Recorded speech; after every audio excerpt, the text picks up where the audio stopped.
Hi cake families, இன்றைக்கி நம்ம சிம்பிளான ஈஸியான ஹோம்மேட் மெத்தடில் ப்ரௌனி இப்போ செய்ய பார்க்க போகிறோம். ப்ரௌனி எப்படி பண்ணலாம்? சில பேருக்கு அந்த மேலே உள்ள லேயர் இருக்கு இல்லையா, ப்ரௌன் கலரில் அந்த செல்ஸ்லாம் வரவே செய்யாது. அது ஏன் எப்படி, அதற்கான ரீசனும் நம்ம இந்த ப்ரௌனியில் லாஸ்ட்டு சின்ன சின்ன டிப்ஸ்லாம் வச்சுருக்கேன். அதை நீங்கள் ஸ்கிப் பண்ணாமல் ஃபுல்லாக பார்த்தீங்கன்னா அந்த டிப்ஸ்லாம் உங்களுக்கு நல்லாவே யூஸ் ஆகும். சாக்லேட் பிடிக்காதவங்களுக்கு கூட ப்ரௌனினா ரொம்ப பிடிக்கும். அதுவும் ஹோம்மேட் ப்ரௌனினா ரொம்பவே பிடிக்கும். அந்த மாதிரியான ஒரு ப்ரௌனி தான் இன்றைக்கி நம்ம பார்க்க போகிறோம்.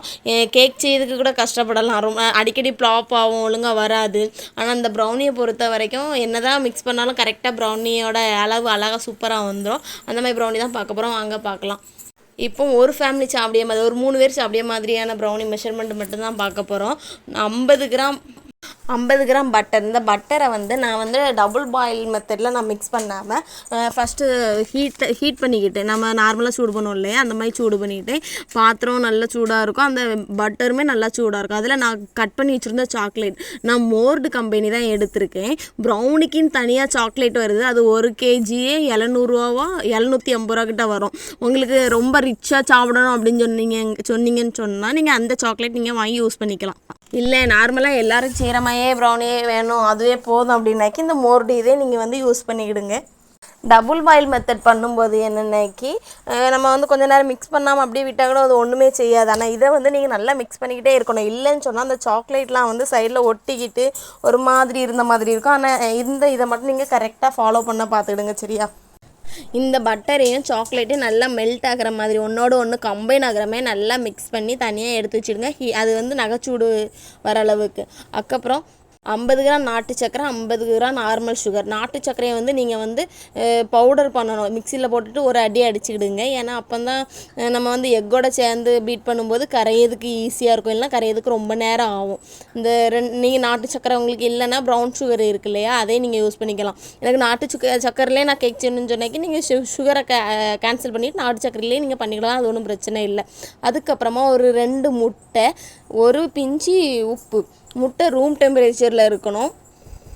ஒரு பிஞ்சு உப்பு, இதை அவ்வளோத்தையும் போட்டுட்டு நல்லா மிக்ஸ் பண்ணணும். இந்த சுகரு, எக்கு, உப்பு எல்லாமே நல்லா கரைஞ்சி நல்லா ஒரு ப்ரௌன் கலரில் வரும். ஏன் நம்ம நாட்டு சக்கரை ஆட் பண்ணினா ஒரு டேஸ்ட் ஒரு டிஃப்ரெண்ட் வரும். அப்புறம் என்னென்னா கொஞ்சம் ப்ரௌனியோட கலர் கொஞ்சம் சேஞ்ச் ஆகிற மாதிரி இருக்கும். அதனால தான் இந்த நாட்டு சக்கரை நம்ம யூஸ் பண்ணியது. நான் அதிகமாக சேல் பண்ணணும்னு சொன்னால் பேக்கரி ஸ்டைலில் உள்ள ப்ரௌனி தான் நான் ரெடி பண்ணி சேல் பண்ணுவேன். அது என்னென்னா அதில் கொக்கோ பவுடர்லாம் சேர்க்கவே வேண்டாம். அது சாக்லேட்டே ஃபுல்லாக சேர்ந்து இது பண்ணியதுனால எனக்கு இதை விட அது நல்லா பிடிக்கும். அதனால நான் அதே இது பண்ணுவேன். நிறைய பேர் என்னென்னா ஹோம்மேடில் எனக்கு ரெசிபி போடுங்க அப்படின்னு சொன்னீங்க. அதனால தான் சரி ஹோம்மேடில் உள்ளது ஒன்று போட்டுரும் சொல்லி ஒரு வீடியோ போட்டேன். நீங்கள் சேல் பண்ணுறதா இருந்துனாக்கி இதுவுமே நீங்கள் சேல் பண்ணலாம். ஹோம்மேடாக ஹெல்த்தியாக கொடுக்கணும்னு சொன்னாக்கி நீங்கள் இதுவுமே சேல் பண்ணலாம். சீக்கிரமாக உங்களுக்கு ரீச் ஆகணும்னு சொன்னால் பேக்கரி ஸ்டைலில் நீங்கள் ரெடி பண்ணி சேல் பண்ணலாம். அதில் ப்ரெசர்வேட்டிவ்லாம் சேராது, கொக்கோ பவுடர் இல்லாமல் இருக்கும். உங்களுக்கு அப்படி ஒரு சந்தேகம் வேணும், அந்த வீடியோ பார்க்கணுன்னா போய் பாருங்கள். வீடியோ ஃபஸ்ட் அந்த வீடியோ தான் நான் போட்டிருப்பேன். பாருங்கள், இது நல்லா கரைஞ்சிருச்சு பாருங்கள். நல்லா நம்ம எடுத்து பார்க்கும்போதே கரைஞ்சிட்டா இல்லையா நல்லாவே நமக்கு தெரியும் அந்த ப்ரௌனியை பொறுத்த வரைக்கும். நான் தூக்கி பார்க்கும்போது கொஞ்சம் கரையாமல் அந்த மாதிரி இருந்துச்சு. அதனால் நான் கூட கொஞ்சம் நேரம் மிக்ஸ் பண்ண வேண்டியதாக இருந்து நல்லா மிக்ஸ் பண்ணிக்கிட்டே இருங்க. உங்களால் எந்தளவு மிக்ஸ் பண்ண முடியுமோ மிக்ஸ் பண்ணிக்கிட்டே இருங்க. நீங்கள் பீட்டர் இருக்கு இல்லையா, பிளெண்டர், அதை வச்சு கூட மிக்ஸ் பண்ணலாம். அது ஒரு 2-3 நிமிஷத்துலேயே வேலை முடிஞ்சிடும். விஸ்க வச்சு பண்ணுறதா இருந்தால் ஒரு 5 நிமிஷம் ஆகும். அப்படி பண்ணால் தான் நீங்கள் கேக்கு மேலே அந்த ப்ரௌன் கலரில் லேயர் மாதிரி வரும் இல்லையா, அதுக்கான ரீசன் இது தான். நீங்கள் கொஞ்சம் நேரம் மிக்ஸ் பண்ணால் மட்டும்தான் அந்த மாதிரி லேயர் மாதிரி வரும். அப்புறம் ஒரு 1/2 டீஸ்பூன் போல் வெனிலா எசன்ஸ் எக்ஸ்மெல் உடனே அடிக்காமல் இருக்கிறதுக்காக இந்த வெனிலா எசன்ஸ் நம்ம சேர்க்குறோம். அதனால் கண்டிப்பாக வெனிலா எசன்ஸ் நீங்கள் ஆட் பண்ணுங்கள். முட்டையோடு ஆட் பண்ணாலும் சரி, இந்த மாதிரி கரைஞ்சதுக்கப்புறம் ஆட் பண்ணாலும் சரி. இந்த வாட்டராக நம்ம ரெடி பண்ணியோம்ல அந்த இதோட சேர்ந்து நீங்கள் வெனிலா எசன்ஸும் ஊற்றுற மாதிரி இருக்கணும். உங்களுக்கு கேக் செய்யறதுக்கு ஆசை, சேல் பண்ண ஆசை, ஐசிங் வரல அப்படின்னாக்கி நீங்கள் இந்த மாதிரி ப்ரௌனி, கப் கேக்கு, சாக்லேட் அந்த மாதிரி நீங்கள் ஸ்டார்ட் பண்ணுங்கள். எடுத்த உடனே நீங்கள் ஐசிங் பண்ணால் கொஞ்சம் கஷ்டம் தான். ஏன்னா எனக்குமே எடுத்த உடனே ஐசிங் நல்லாவே வரல. நான் போக தான் பழகினேன். அதனால் நீங்கள் இந்த மாதிரி நீங்கள் ட்ரை பண்ணிவிட்டு அப்புறம் போக போக ப்ராக்டிஸில் நீங்கள் பழகிக்கலாம். அப்புறம் நம்ம மெல்ட் பண்ணி ஆற வச்சுருந்தோம் இல்லையா, அந்த சாக்லேட்டையும் உள்ளே ஊற்றி நல்லா மிக்ஸ் பண்ணிக்கிடணும். எல்லாமே ஒன்றோட ஒன்று கம்பைன் ஆகிற அளவுக்கு மிக்ஸ் பண்ணணும். மிக்ஸ் பண்ணும்போது கொஞ்சம் திக்னஸாக தான் வரும், அதுவும் ஒன்றுமே பிரச்சனை இல்லை. திக்காக நம்ம கரெக்டாக தான் பண்ணிகிட்ருக்கோம் அப்படின்னு நினச்சிடுங்க சரியா.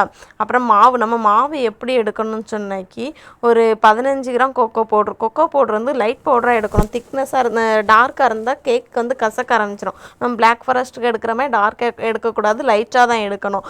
மாவு வந்து ஒரு 75 கிராம் இதையும் போட்டு நல்லா மிக்ஸ் பண்ணுங்கள். எல்லாமே போட்டு ஒரே டைரெக்ஷனாக நல்லா மிக்ஸ் கொடுங்க. இது வந்து ஓவர் மிக்ஸ் ஆனாலும் பிரச்சனை இல்லை. ஆனால் என்ன ஓவர் மிக்ஸ் ஆகாதபடி, ஓவர்னால் கரெக்டாக மிக்ஸ் ஆகி எடுக்கிறது அளவு பார்த்துடுங்க. நீங்கள் மிக்ஸ் பண்ண கொஞ்சம் திக்னஸ் வரும், ஆனால் அது ஒன்றும் பிரச்சனை இல்லை.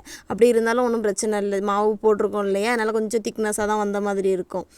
சைடில் உள்ள மாவு எல்லாமே எடுத்து விட்டுட்டு அழகாக சூப்பராக மிக்ஸ் பண்ணுங்கள். அதை எடுத்து ஊற்றும் போதே நமக்கே அப்படியே டெம்ப்டிங்காக சாப்பிட்ற ஃபீல் வந்துடும்.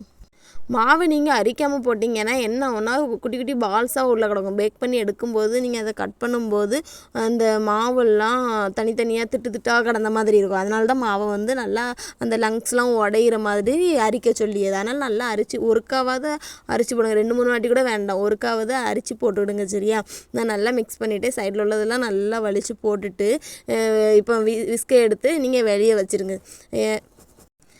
எப்போவுமே ப்ரௌனி வந்து ஒரு நைட்டு ஃபுல்லாக ரெஸ்ட்டு கொடுத்தா தான் அடுத்த நாள் நல்லாயிருக்கும். நீங்கள் செஞ்சு உடனே சாப்பிட்டானிக்கு அந்தளவு டேஸ்ட் இருக்காது. ப்ரௌனி மட்டும் இல்லை, எல்லா கேக்குமே அதே மாதிரி தான்.